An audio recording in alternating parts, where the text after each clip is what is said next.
So just relax, close your eyes, take a deep breath and dive within. Know that at this moment all is well, no matter what happens. You are in good hands and you're taken care of. And there's nothing to worry about.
Slowly, slowly come back.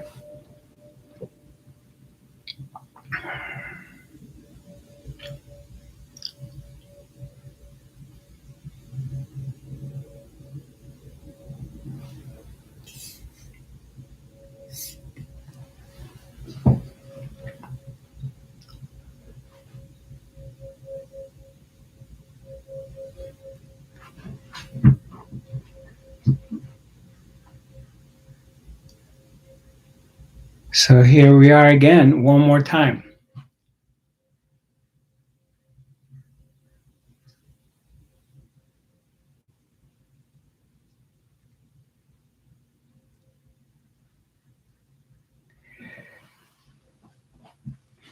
So when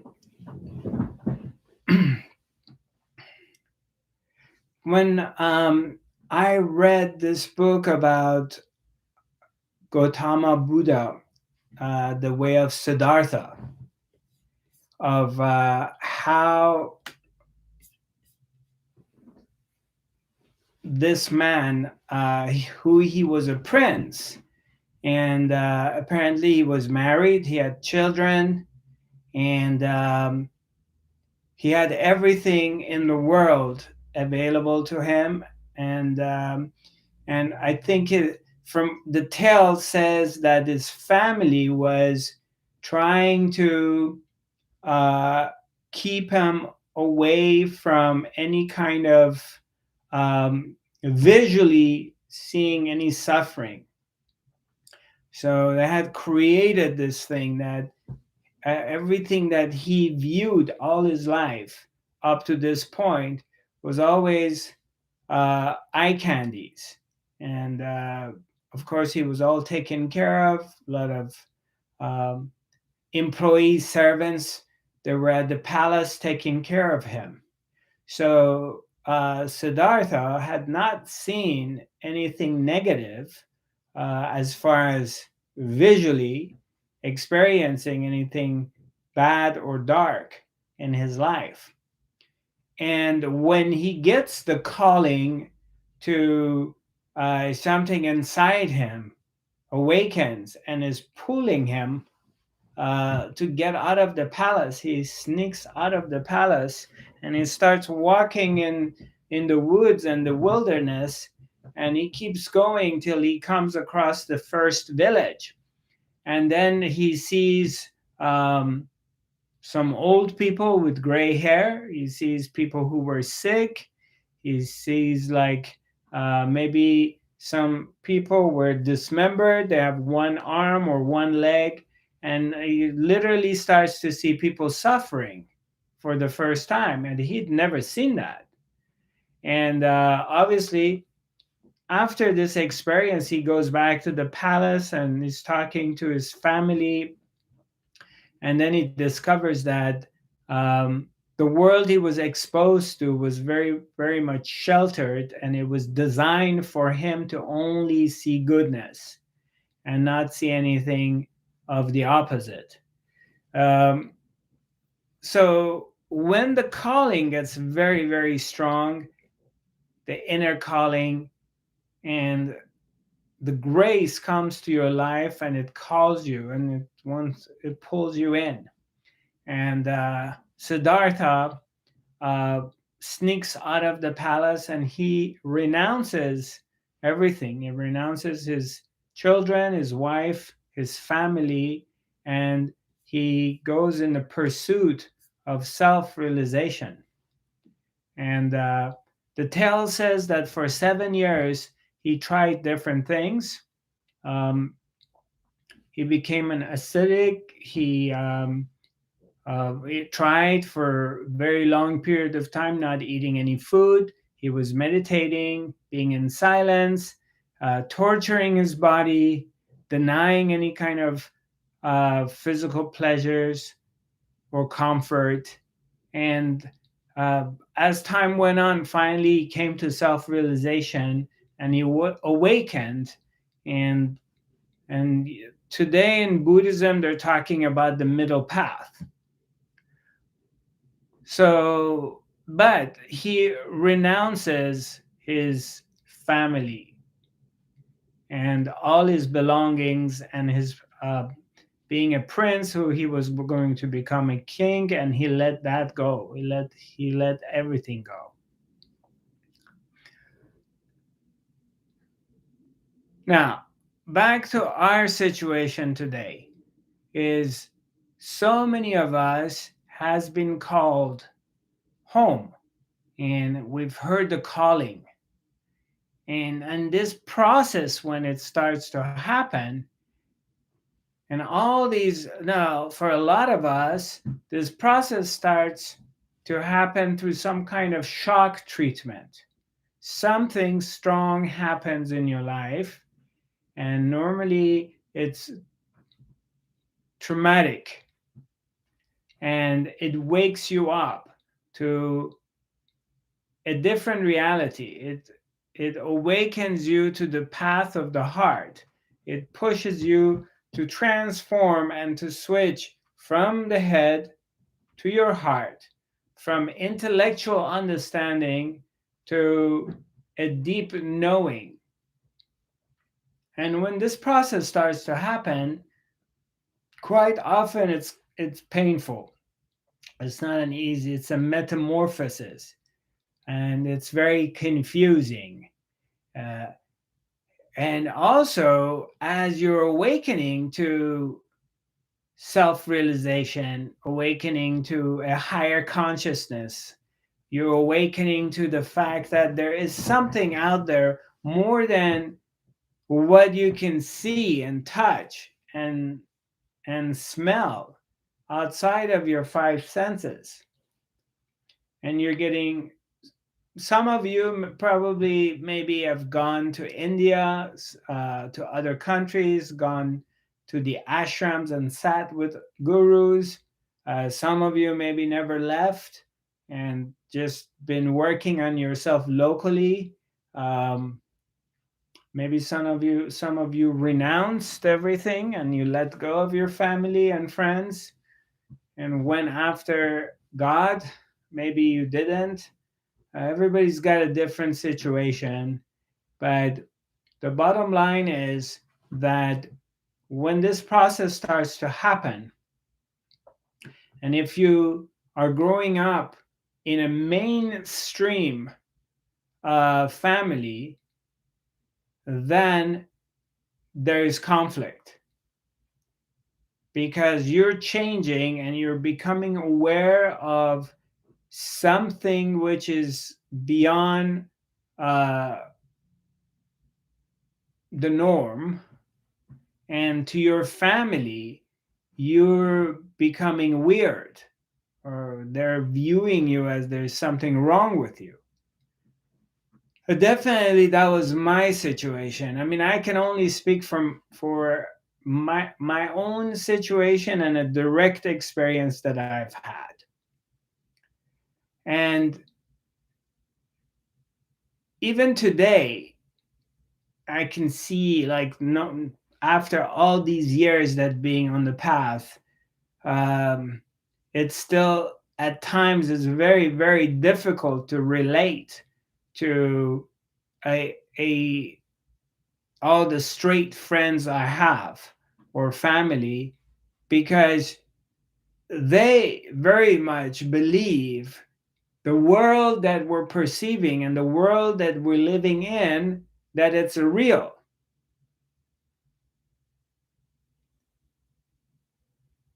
This world, they believe that it's a real. And probably some of you feel the same way, that this world is real. And as you're waking up to the truth of who you are, and you start to recognize the way of the spirit, and the fact that your being is eternal, it hasn't born, it's never been born, and it will never die. And as you start to wake up to that, and as you begin to wake up to the magic of life, that there is something way beyond our understanding that runs the entire universe, and there is the way of the spirit, there's magic, and the spirit is capable of doing whatever it wants, and there's no limitation. So as you start to wake up to that,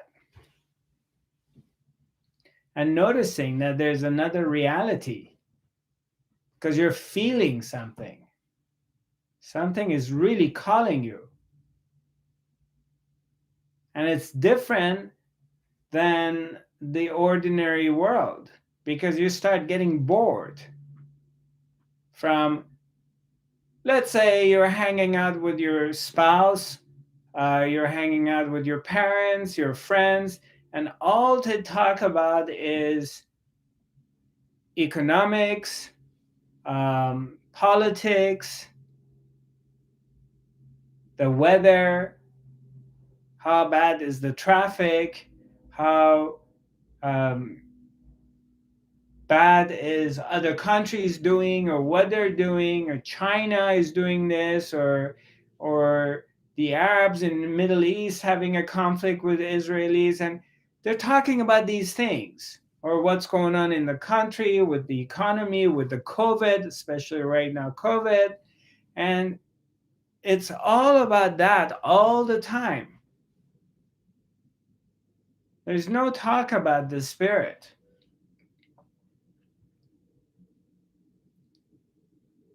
There's no talk about self-work, that you go and take a workshop and you're learning how to look at yourself.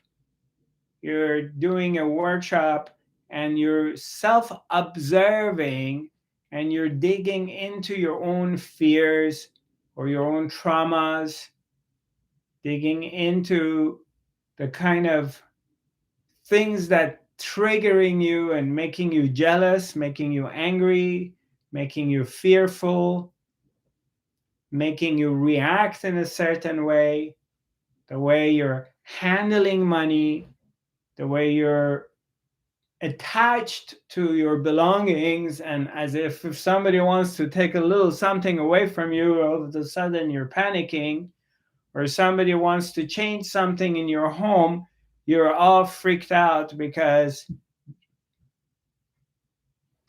your room is not the same anymore or something has happened. You start working on yourself. You're starting to become self-aware, self-awaken. And it's got stages. Of course, you're not going to go from most people on the planet when they're on the path of awakening. It's a process for them. They're just not going to go from A to Z in a second. They just have to go through different things, different periods and steps to get there. But it's happening for you. If it wasn't happening for you, you wouldn't be sitting here listening to me. You were watching a video about Bitcoin, or you were watching videos about COVID, or what's going on with the US or China or Middle East. That's where your attention would have been. Or how you can, or your attention is about how you can make more money, or your attention would be about making more babies, or finding your soulmate, and how you can come to that dream life, and that's where your attention would have been. But your attention is here, at least for now.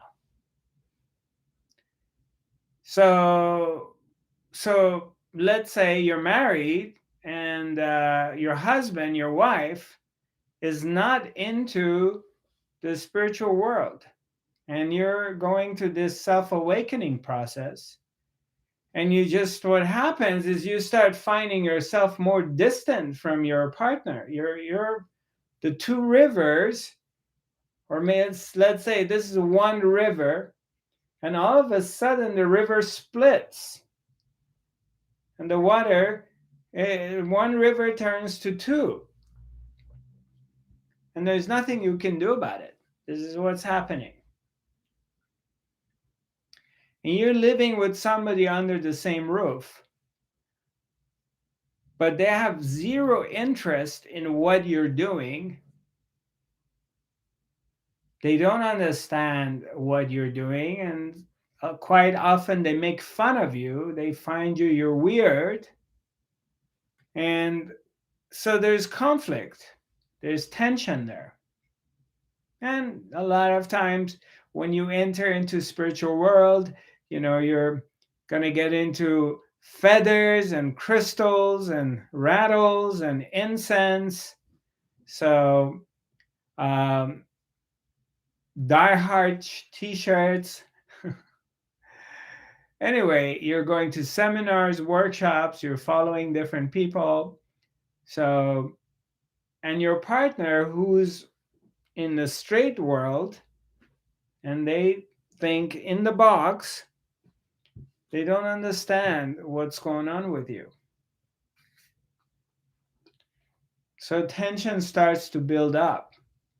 Now, very rarely couples are able to compromise and find a middle path and stick with each other. But most of the time they separate. They can't stay together.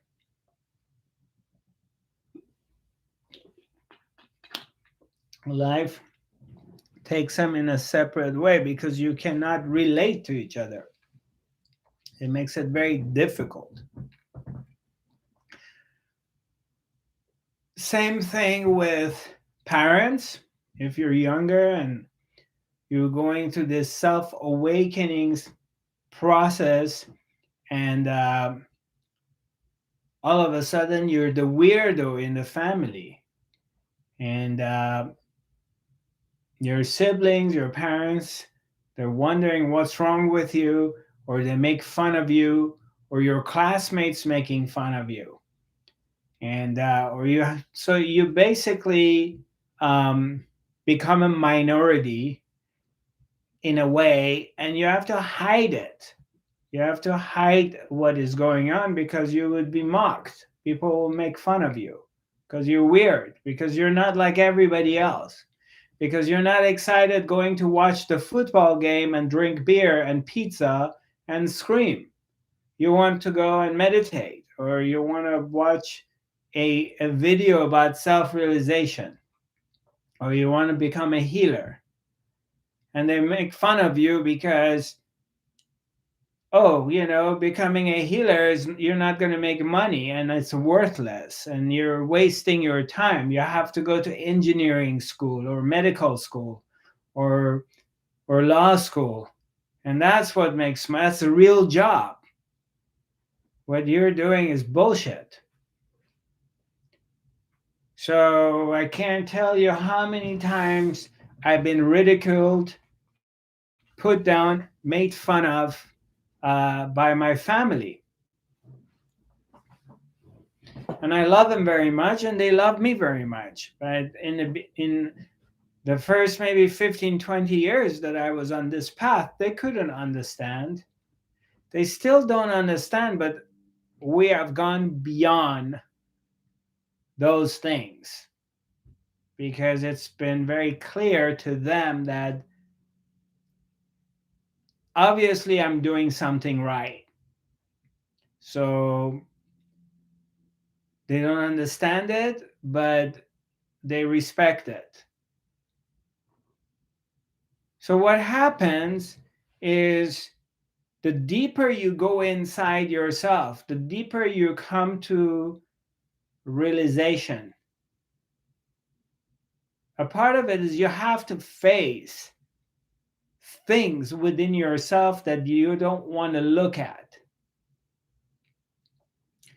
And your power to deal with these things is the spirit. Because you're developing this connection with the spirit. You're recognizing that there is something way beyond anything else. There's a life force within your heart that you're connecting with. And that gives you strength and power to continue and keeps you straight on the path that you're in. And gives you, yeah, there's a lot of different stages that you go through. Um, for me was for a long time pointing my finger at my family and saying to myself that they're unconscious, um, they're sleepy, they don't know what's going on. Um, but eventually, I went through those stages, and it brought me to this point of acceptance, of accepting where they are spiritually in their spiritual developments, by also watching and looking at myself of my own sleepy behavior, that or unconscious behavior that I was not looking at, and they were able to help me to mirror that back to myself. And as you get to know yourself more and you realize the truth of who you are, and what happens is that you become more compassionate. You develop compassion and understanding and acceptance of the world generally is asleep. And you're waking up in a sleepy world. And it's painful. It's not very easy. But in the meantime, it elevates you to another level. Because what happens, and which is a process you're going to have to go through whether you like it or you don't, is that you cannot come to an awakening and go into a higher level of consciousness if you cannot overcome your fears. Fear. And what happens is the more you awaken, the more you're going to get challenged. Now, the fears that we deal with is number one is the fear of death. That's the biggest fear that we deal with because we're very, very identified with our body. We think we're this is what I am, and once this ends, my life is going to be over. So that's a big fear we have. And then the fear of our our physical body getting old and getting diseased, decaying. That's another fear. It's a big one. And the fear of losing the people around us and losing our things: home, money, security, stuff that we're hanging on to. And whether you like it or not, you're going to lose all of it. Eventually, they're all going to be gone, whether you like it or you don't. You can hang on to it as much as you want, but existence is going to take him away. That's how it is.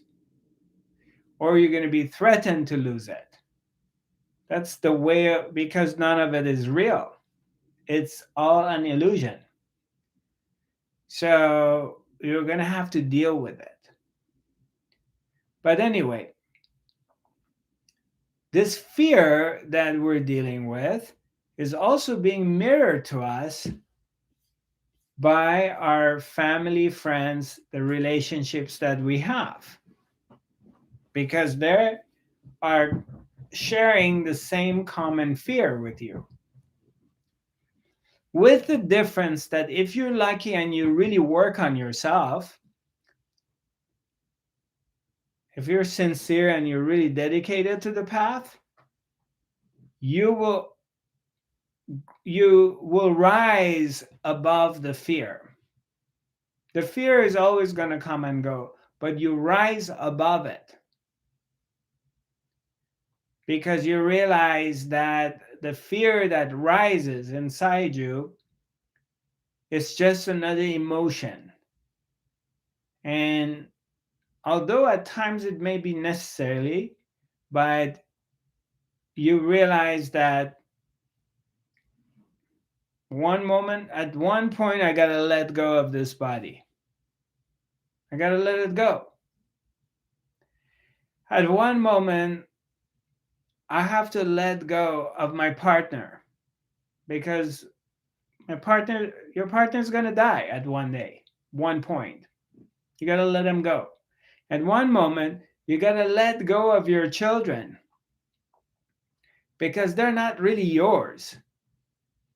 I mean, you were participating in bringing them into this world, and you do the best you can to take care of them, but they don't belong to you. Well, however you want to cut it, eventually they're going to leave and they're going to live their own lives.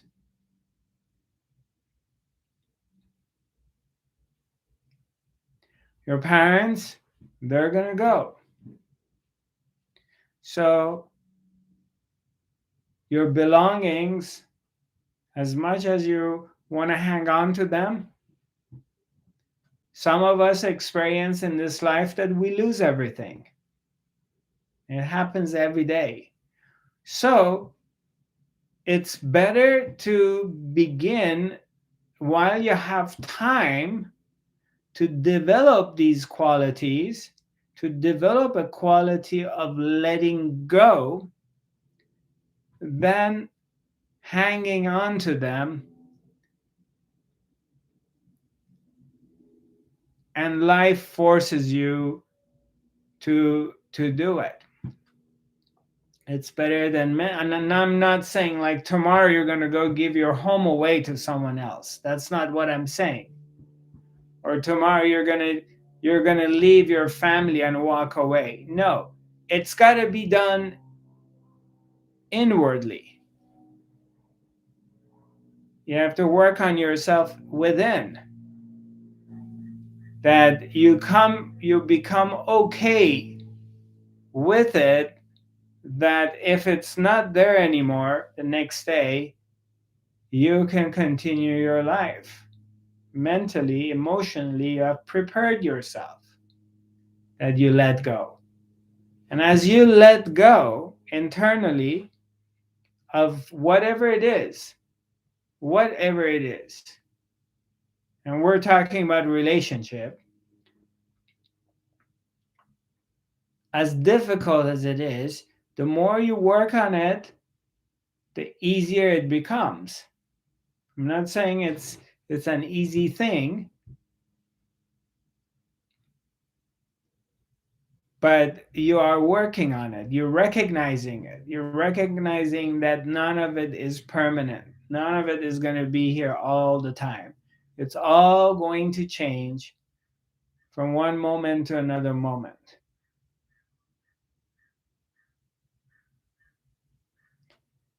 And then it gets easier. Somehow existence give you the strength to deal with it.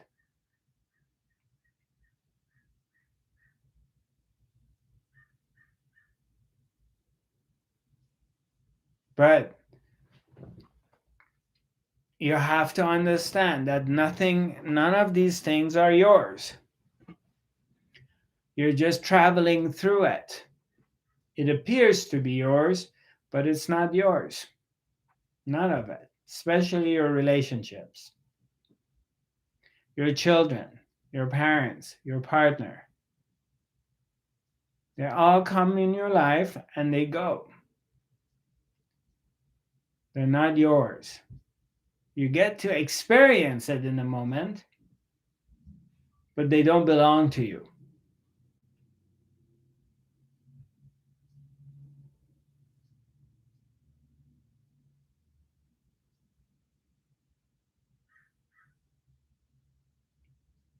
So now let's go to this other part. How do I deal with relationships with family, friends who are in the mainstream and they're very attached to the world? They very much believe the world is real with all its problems, its triumph, its ups and downs, and you are becoming free from that. So, how do you deal with these people? How do you relate to them?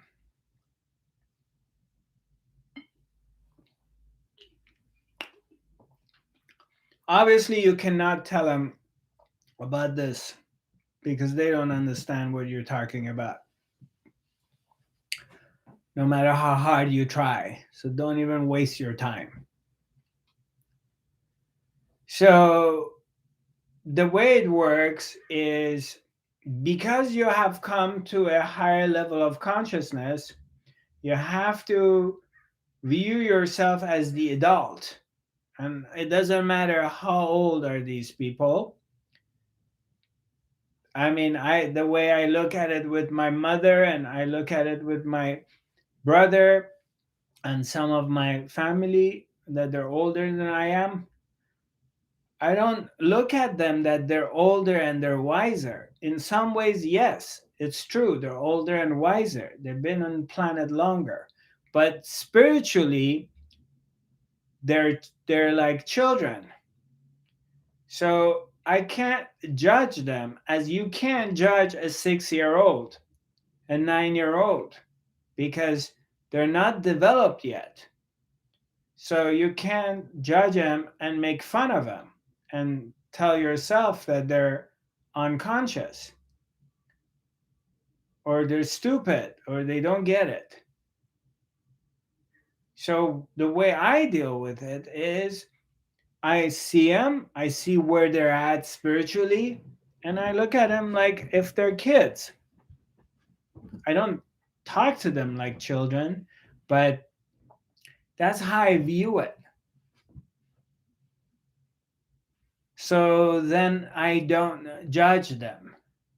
And I develop, as difficult as it is, I deal with them with compassion, with understanding that they're not there, or the world, people on the street, people who are running the city, people who are running the state, people who run the country. I look at them like they're in the early stages of their spiritual development and they just don't have the understanding. And they have to go through what they have to go through. And I don't need to get involved with it. Because if I get involved with it, then I suffer. Because now I want to change them to be what I want them to be. Instead, I just see it and I just walk around it and do my own thing. Other than that, you're in constant conflict with your relationships because you're trying to force them to look at life the way you're looking at it.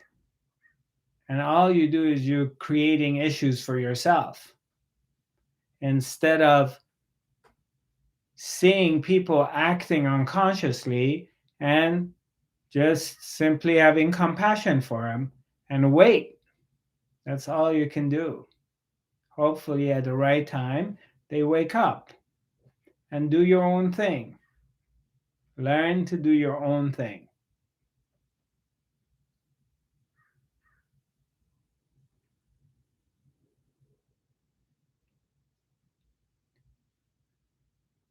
Why don't we just get into some questions and comments, and then if I missed anything, it will come out and we can talk about it. Anybody has any questions or comments or wants to share?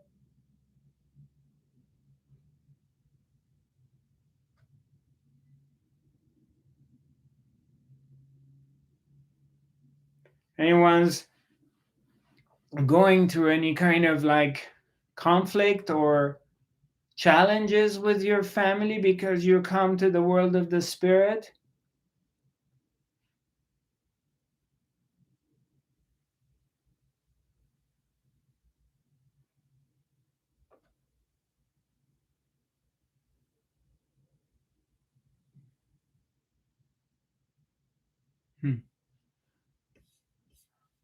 All right, Candice, go ahead and. I'm not having conflict with them. I see them all as being okay the way they are. I don't worry about it. It's like right. It's their path. That's where they are. And I just, appreciate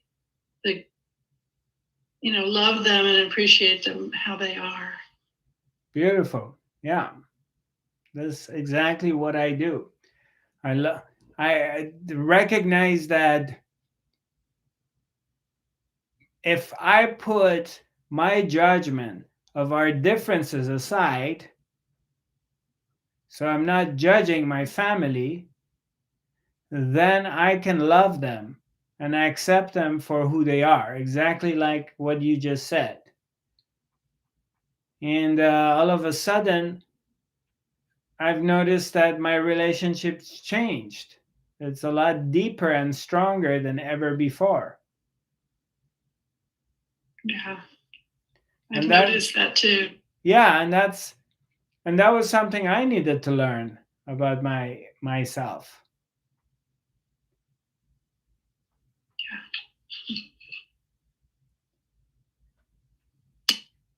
Yeah, thanks for sharing.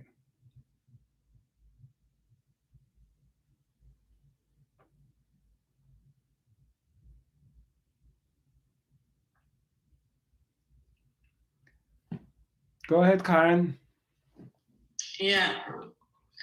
I agree with what you're saying, that it's always a mirror reflecting back to me, and then I can look at myself and try to work on myself. I love all my family and they love me. And the thing is that I do accept them But at the same time, I want to help them when they have like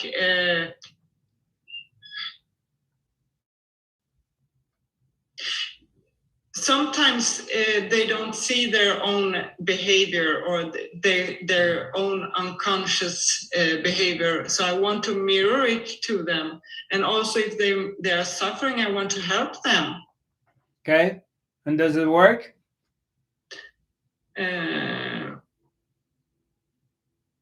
Sometimes. Right. Yeah. Yeah. Yeah. I mean, that's the best you can do. Yeah. I mean, that's the best we can all do. But it's difficult. It's difficult when they have a behavior towards me that I feel that it's not.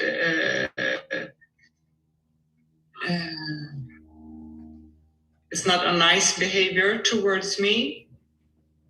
Right. Yeah. Yeah. Yeah. But as you say, it's always a mirror. Yeah. Yeah. It's always a mirror. Yeah. Mm. And I'm kind of tired of all the mirrors all the time. I'm kind of tired of the mirrors. And also experiencing this, you say that this reality is not real. And even I have this experience sometimes that physical things, they actually disappear. Like the reality is totally changing. Yeah, like there's this different realities and dimensions that are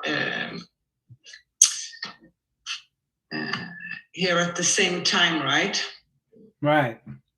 Yeah. Yeah. And it's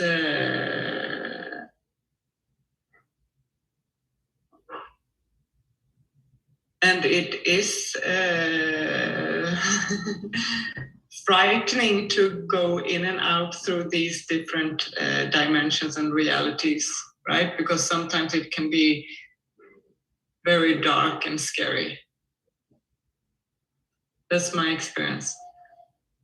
But also I'm getting a little bit used to it now. So yeah. Right.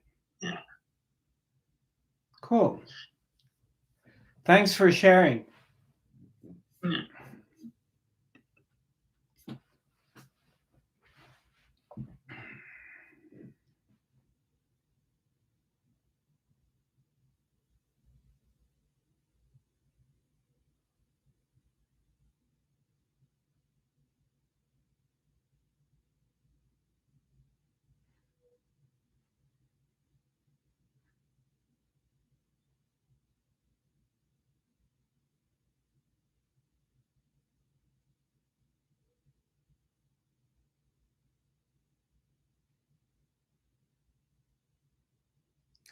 Hi, Agatha. Nice to see you.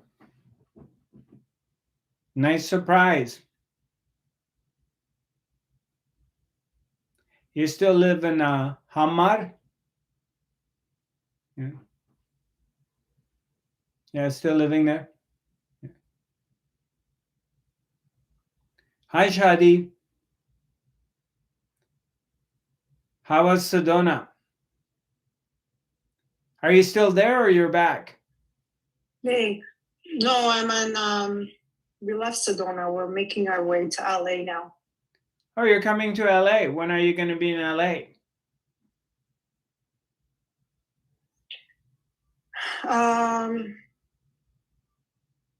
Probably soon. Joe had to stop by at one of his factories on the way. Well, send me a message. Maybe we can meet.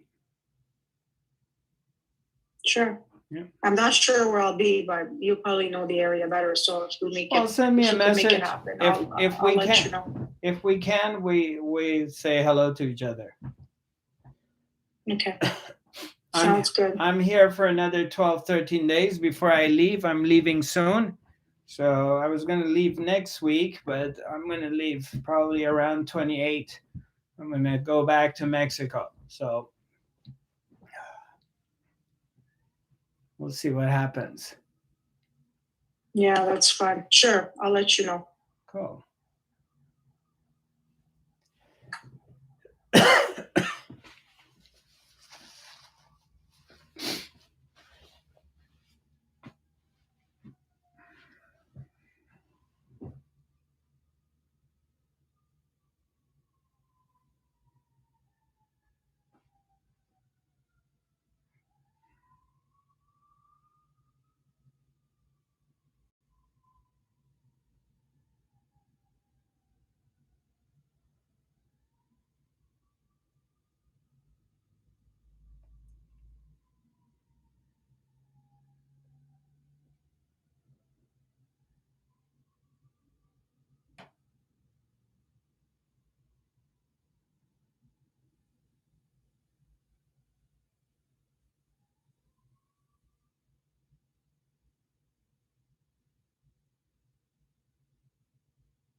Right. Well, cool.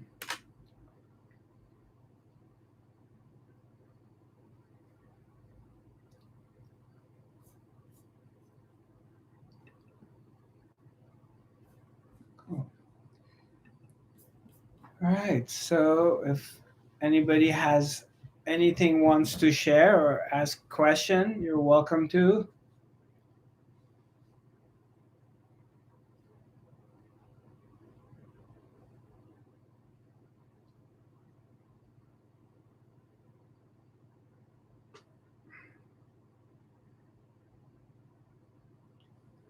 The in the subject of the relationship, we were talking about relationship with um, family, friends.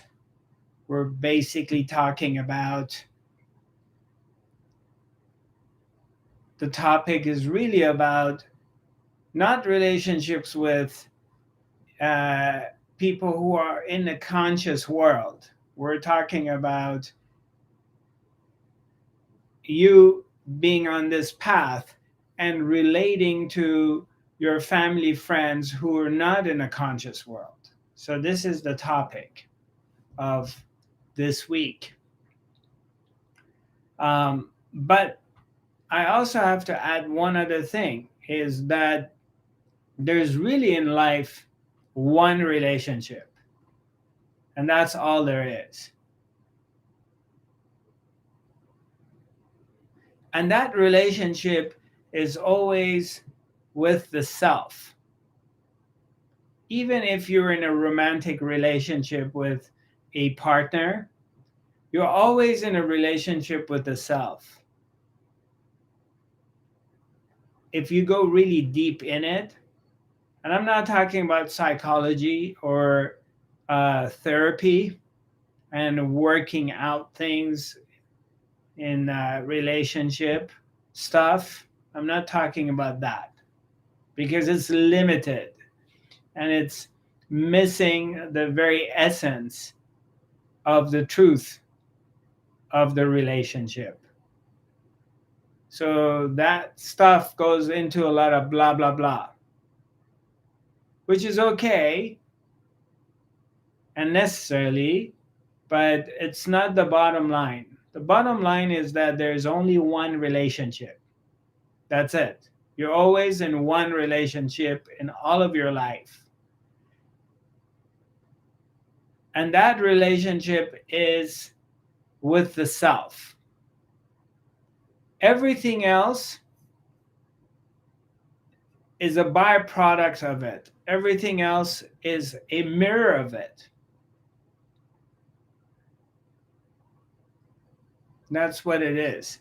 So you're here, and there are all these mirrors around you. And I'm sure you've all been walked into a place that the house of mirrors. And you walk somewhere and you see all these different mirrors, and you're standing in this room. And from every angle, and you're looking at yourself, you look different. And one angle is showing this part of your face, this front of your face, the corner here. Sometimes you may look at yourself from this angle and you see you're weird. Say, oh, wow, what a weird angle. Or I didn't know I look like this from this angle, because you don't never see yourself from there. So you are always in the relationship with the self. And the self appears as many. Now, in this relationship that you have with your family, uh, friends, loved ones, and somehow, in many instances in our lives, it gets very twisted. And let's say you grew up with an angry or alcoholic dad or abusive dad who beat you up or abused you verbally, or with a mom who was alcoholic, or she was depressed, or she had issues, and she favored your sister over you, or whatever is the situation. um, Dad abandoned you, mom fell in love with someone else and left all of you and went to another country and left like 4 kids and and gone, or all the stories that I've heard and I have experienced myself, and I hear from a lot of people of the tough childhood they had or abusive childhood they had. And it's a part of, from the bigger picture, once your consciousness rises, once you come to this other level of awareness and start to realize yourself, because up to that point you are pointing out at them like, okay, my dad was an asshole, he did this, he did that, or he didn't do this for us, or he didn't do that. So that's the attitude from a place of separation, because we're pointing finger at others. But as self-realization kicks in and you start to work on yourself and you start to awaken to the truth of who you are, you stop pointing fingers at other people and you begin to look at yourself. And the reason for that is because unless you realize who you are and the truth of who you are in reality, you cannot free yourself. You're not become free. You have to look at yourself. There's no way out.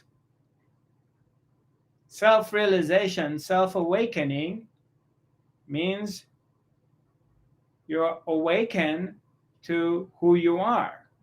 And who you are is just not like this person. It's beyond that. So you have to look at yourself. And it's frightening, because to look at yourself means you have to look at the light and the dark side, the shadows, where we are very good in hiding and avoiding looking at it, because we're in an era, a time of humanity that basically where we like to point finger at others. There's always someone else or something else who's done something wrong.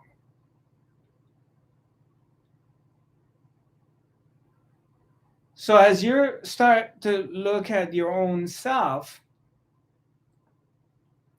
and realize that, okay, you grew up in this family, and okay, and maybe right now you hate your parents, you hate your mom, you hate your dad, you never want to see them again. You maybe you cut out all relationship with them, maybe not. Maybe there's a lot of resentments in seeing your family, but you have to also realize that there is a karmic connection, that there was no way out. You could have not be born in any other family. You could not be born in any other parents. This was a part of the deal. This is exactly was set up in this way, that you had to be landing on this planet, in this family, in this country, in this skin color, and the conditioning and all the stuff that comes with it. This was the deal from the beginning. Whether you chose it, you didn't choose it,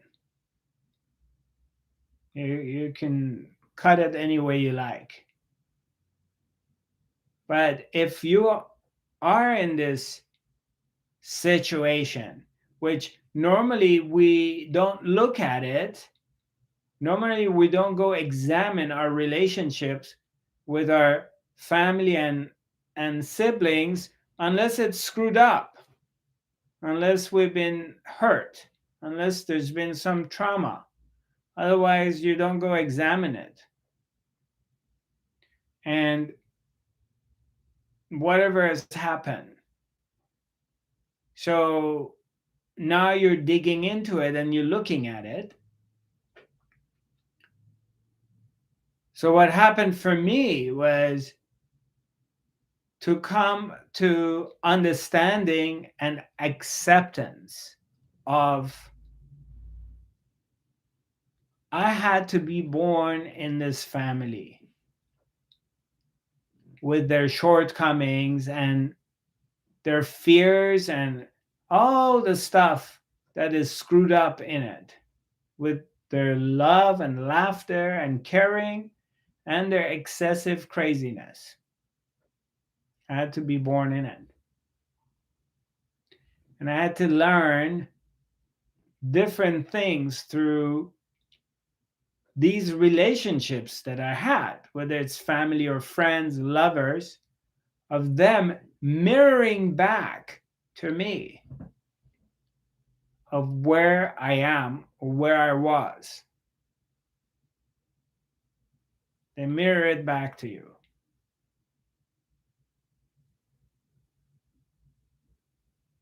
So there is something for you to learn. You got to learn something. You got to look at something. What is it that I need to learn, that I landed in this family and I had to deal with it and I'm still dealing with it? What is it I need to learn? What's there? There's something that I'm not really learning or not looking at or confronting.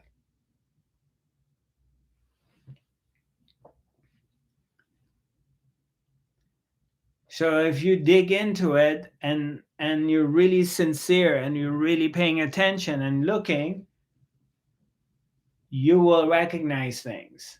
You begin to see things and the lessons that you had to learn and you're learning. And only then, when you come to those understandings and realizations, then what happened is you have to finish this karma. You have to fulfill it. It had finally, someone's going to die, or you come to peace with a member, this person that you have this relationship with, or it remains unresolved.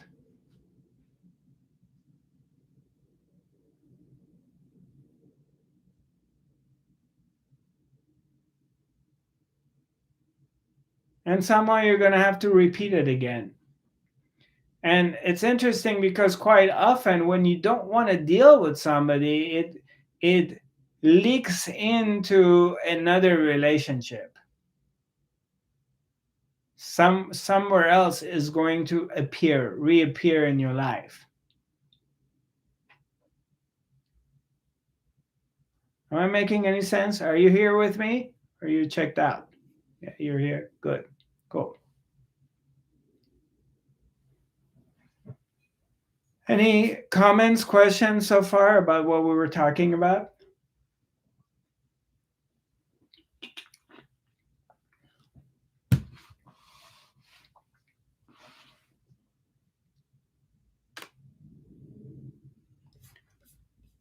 Hi, Casey. Can you unmute yourself? How you doing, Casey? Hey, how you doing, buddy? I'm doing all right. I apologize. Yeah, it's funny we're talking about family. I've been on the spiritual awakening path for quite some time now, but it's definitely a challenge to balance family life along with trying to dive into this deeper and try to awaken to who I really am. Okay. And I definitely feel the calling. I've felt it for a long time. I mean, I've been awake for I mean, I've been awake to what's going on around us in the world for decades. But more so as far as spiritual growth, I've tried to dive in deeper within the last 5 years. I've really been trying to, get into meditation more so, Right. and that type of thing. But it's, I mean, the thing I have, like even right now, trying to be on here with you, just for example, the challenge that I come into is, I have a 5-year-old that I need to be tending to, so I'm trying to listen to you and trying to get her ready at the same time and whatnot. But my, my focus, I really want to be, my focus, I want to be, I want to put 100% of myself into awakening. Right. Right. That's really that's my goal. That's my ultimate goal. I want to be able to, come to the realization of who I really am as a, my entirety as a being. Right. And I have something to share with you that I just wanted to share. That the actual reason that I came, that I was aware of you was, I think it was 2 nights ago. I had woken up. I was dreaming, which normally lately I don't dream a whole lot, but I feel like I'm doing other things in my dreams that I'm not remembering. But this time I had been dreaming, and when I had woken up from the dream, in my mind's eye, I saw clear as day your name right out in my mind's eye, ZARATHU and STRA, and it did it like 3 or 4 times. So I knew it was important. And then I just kept repeating it to myself. And this was happening as I was coming back into consciousness, in the physical. And so once I got up, I kept repeating it in my head. Then I wrote it down. And then, I looked online, and of course, the exact same way it looked, the font of it, the way it looked in my mind, it was exactly the way it is on the top left of your website. The same exact look. So obviously I knew, this was a direct message from my higher self, or, yes, a spiritual guide, or who knows? Right. But, from source, obviously it was important.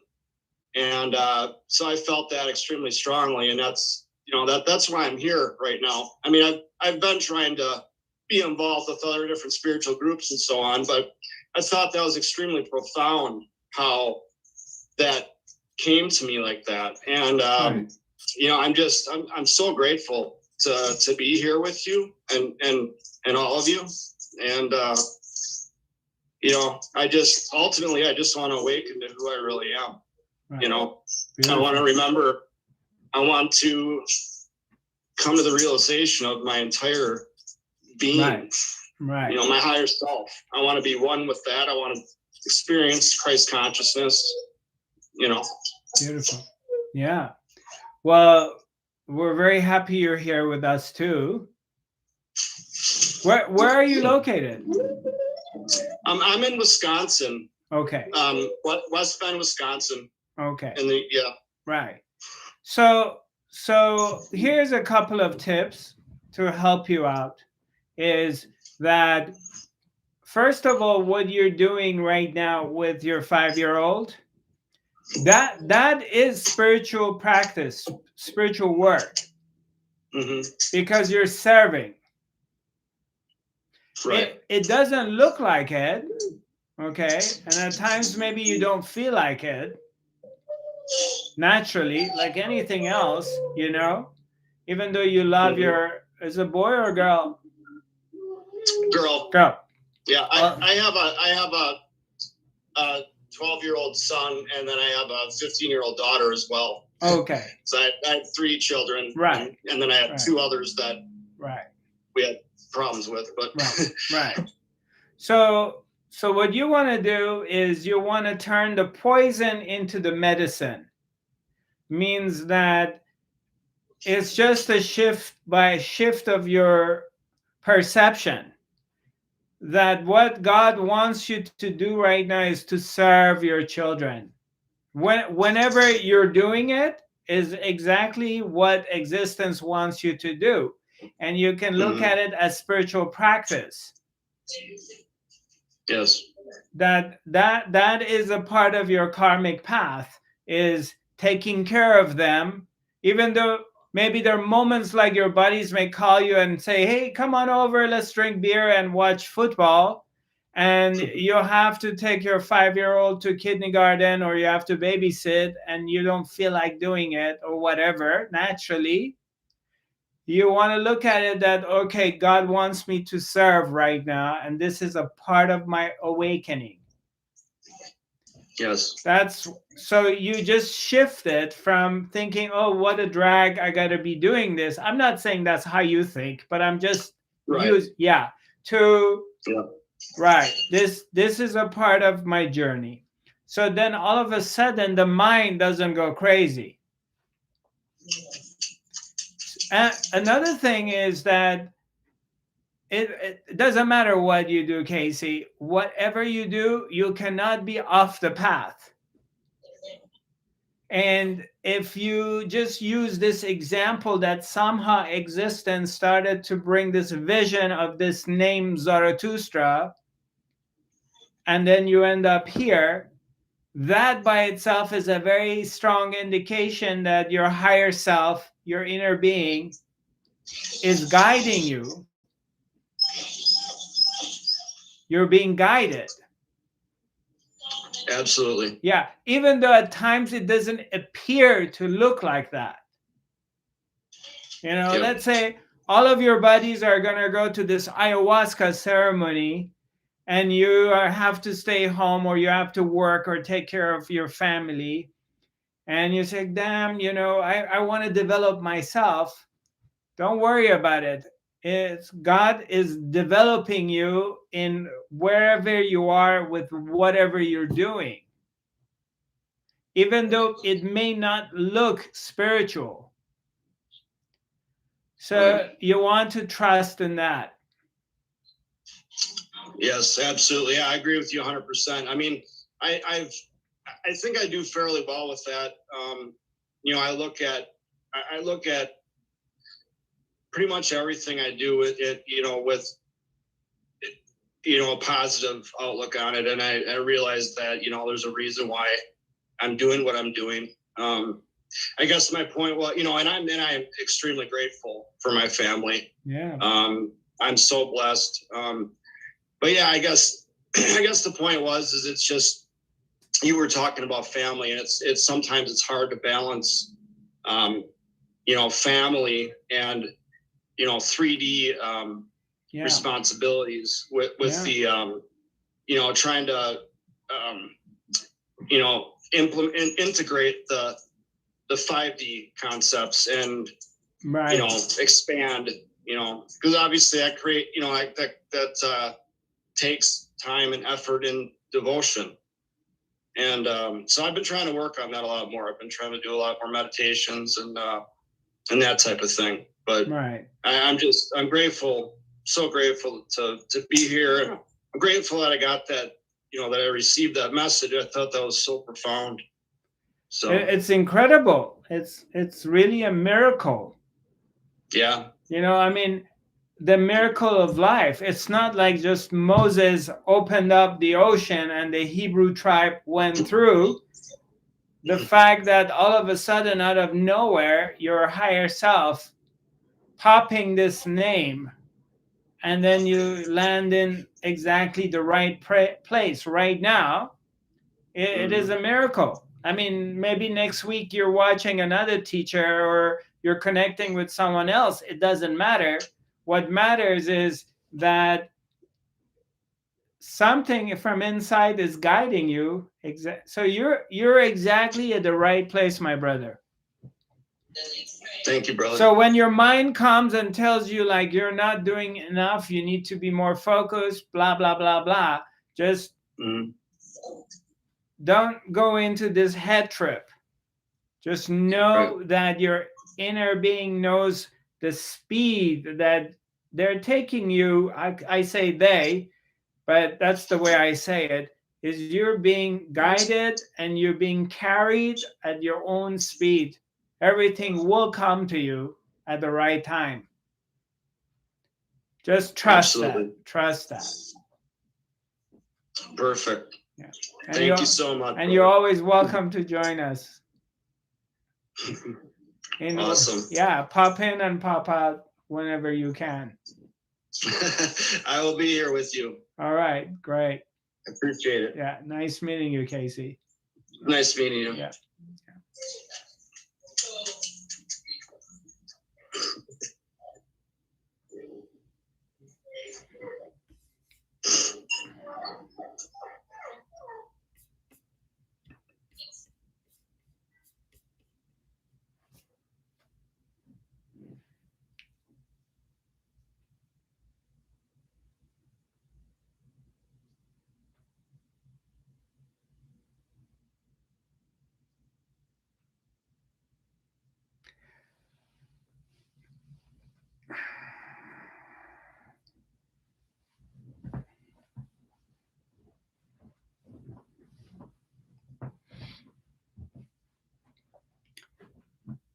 Just know that wherever you are at any given in your life, with whomever you are with or you're not with, is that's exactly where you're meant to be. And anything in the spiritual path that we need will come to us. And there are times that the spirit, it creates this urge inside you that you need to just give up everything and go to India and follow the guru there. And if the energy is so strong that is pulling you, that's what's happening. And that's okay too. But if it's not going to pull you there, get in a plane and go to India, then, and you're here, wherever here is, it will bring it to you. And this is absolutely a miracle that this gentleman, Casey, is explaining, is that a name, you got the writing pop in front of you in your mind, and you land into this place. So the same thing is happening for all of us all the time, wherever we are. So you're never going to be missing anything, because your inner being knows exactly what you need. And if you miss something, that's what was supposed to be. You were supposed to miss it for some reason, whatever the reason is, because we don't see the big picture. We don't know the grand picture. But the one that has created life, created the world, the one that has brought you and I into this world, that one knows what's up. But I don't have the wisdom of Her Majesty. I don't have the wisdom of Lord God. But I trust it. I trust it. Having 5 near-death experiences, 3 of them for sure I should have died. There's no reason that I didn't die. And I was saved 5 times, knowing 3 of them was almost an impossible situation. And then I live. Something is in charge. Something is running the show. Something is making this planet turn around itself and turn around the sun. Something is turning the day to night, the night to day. something of higher intelligence is operating through your body and functioning your bodily functions. That's not you, that's not me. It's the intelligence, it's the grace.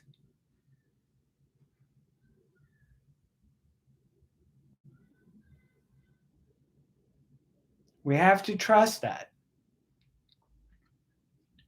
and surrender to it.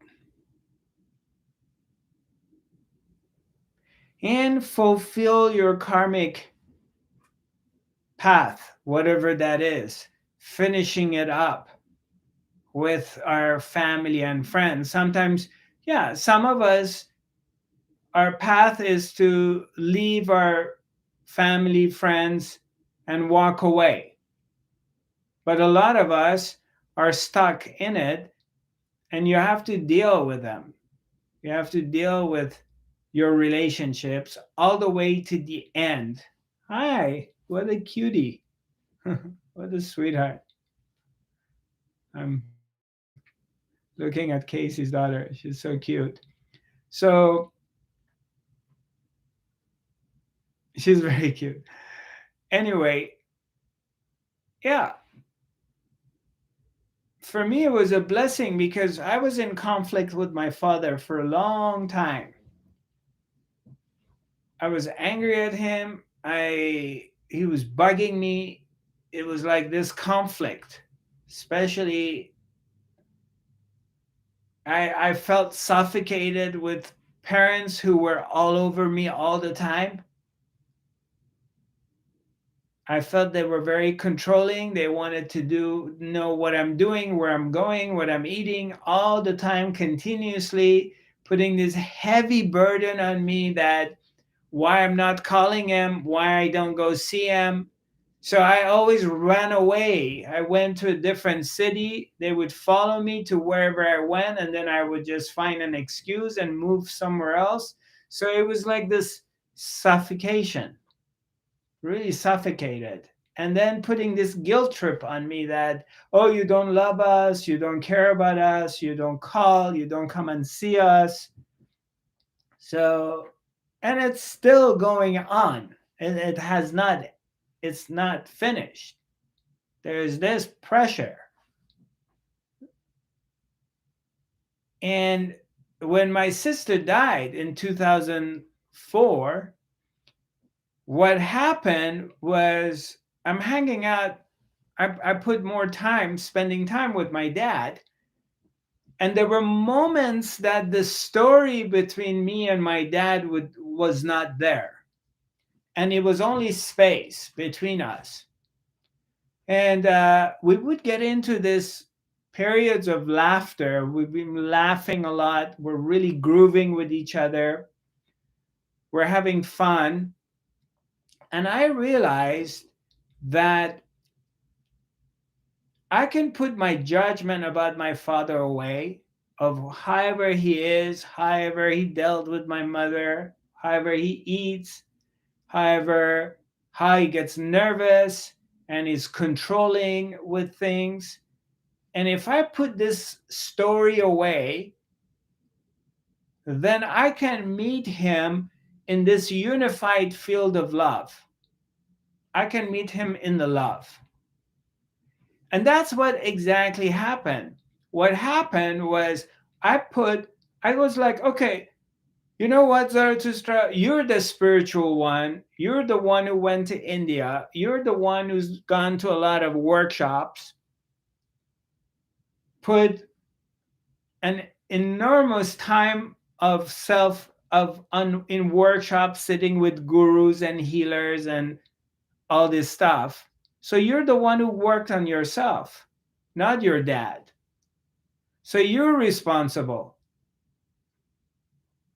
You're responsible to change your attitude, not him. So I put the story with him, put the story away, and just went into this place in between, which was just love. And we started to really groove with each other. and our relationship got stronger and stronger. He passed in 2015, and I'm the fact that my sister died in 2004, it made me realize that, wait a minute, there is very little time with these people that they're my family, my siblings. There's very little time. Either I'm going to be present with them when I'm with them and soak it in, or it's gone. And I was luckily, thank God, I was able to do it. I was able to dive into it. And the same thing here now with the mother. She's 94 years old. Obviously, she's at her last stage of life. There are times like, okay, I don't really want to live here in Los Angeles. This is not my place, but I'm here because I want to be close to her. But there are times I just tell myself that this is it. This is the last chance you have to hang out with her. Hang out with this person that you had a relationship for 40, 50, 60 years. What do you want to do with it, Zarathustra? Do you want to soak it in, or you want to walk away? And when I feel it, I sit down and feel it, it's like I can't walk away. It doesn't feel right. I can't just say, fuck you, you're too controlling, and I'm going to go. It does not feel right. But yet, in the meantime, I cannot betray my own self and my own being. I'm an independent person. I need to have my own independence. So it was like, okay, I need to balance this out. I want to spend a good chunk of the year with her, but in the meantime, I want to do my own thing. So how am I going to work this out?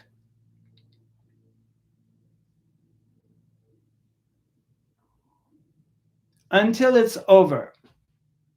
I don't know. It's going to be over this year. It's going to be over in 5, 6, 7 years. I have no idea.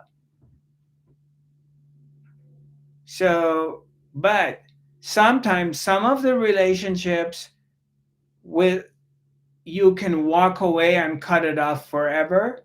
Some you cannot. And if you cannot, then you may embrace it. You may look at it this way, that you need to fulfill this karmic connection you have with whomever that person is. No matter what, you're going to have to go all the way to the end till it's finished.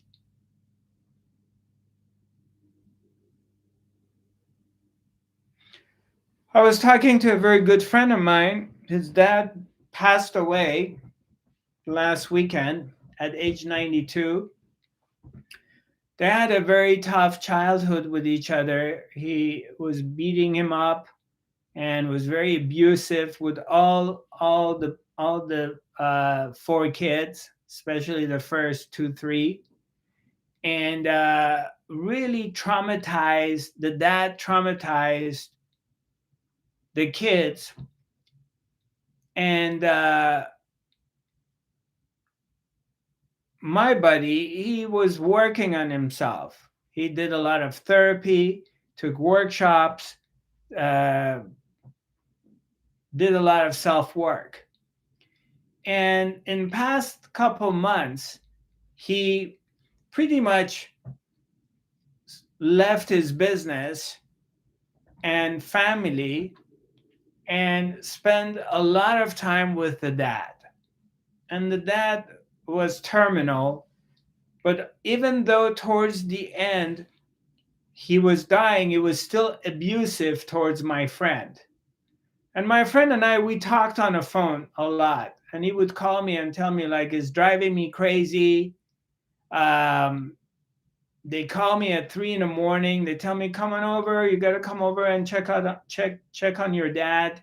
2 in the morning, 4 in the morning. And I said, listen, embrace this. I know it's very, very difficult, but this is the end. And this is going to give you an opportunity to fulfill this karmic connection with your dad. So you don't have to recreate this situation and come back and do this another life, or you don't have to, and forget about another life. You don't have to have this with your son, or you don't have to have it with your wife, or another relationship with someone else. Finish it here. Dive into the service and walk this all the way to the end. And the dad passed away. I talked to him a few days ago. We had a nice long conversation. And I was asking him, how are you feeling? He said, I feel really, he said, yeah, I cried for 2 days and we had to do all the burial and all the stuff. But I feel free now. I feel really light and I feel very, very free. Which I'm very happy for him. Because the way I look at it is, he fulfilled the karmic connection. It came to an end, one way or the other. So you may want to shift your point of view from a situation that you may think you're stuck and turn the poison into the medicine and look at it differently, that this is a part of your spiritual journey to fulfill and finish up whatever relationship you have, whatever is the situation, whatever you got to do to finish it up, if you can. And if you can't, then you can't. Because he was telling me, like, his older brother never showed up. He has not talked to the dad for past 8-9 years. And throughout all this period that the dad was terminal, the older brother never showed up. He's not ready. He can't deal with it emotionally with this kind of things. And I understand that too. But my buddy was able to go through it and complete the whole thing, and then as a result become free from it. Cool? All right. Well, nice to have you all. Our next academy is going to be next Wednesday. I'm still going to be here in Los Angeles, and I'll broadcast it from here. After that, we'll see what happens. Hopefully, I'll be able to continue. I'm going to be going back to Tulum, and hopefully, I'll be able to find a decent home that has no construction around it, and it's got a good, proper internet that I can broadcast. But those of you who are in America and celebrate Thanksgiving, I want to wish you a happy Thanksgiving. And wherever you are, take care of yourself. God bless you, and I look forward to seeing you next week. Remember that my website is Zarathustra.tv. My social media pages are Zarathustra5D, and my email is info@Zarathustra.tv. So if there's a subject you want me to talk about, feel free and send me an email. Info@Zarathustra.tv. That's the best way you can contact me. And we'll communicate. God bless. Namaste.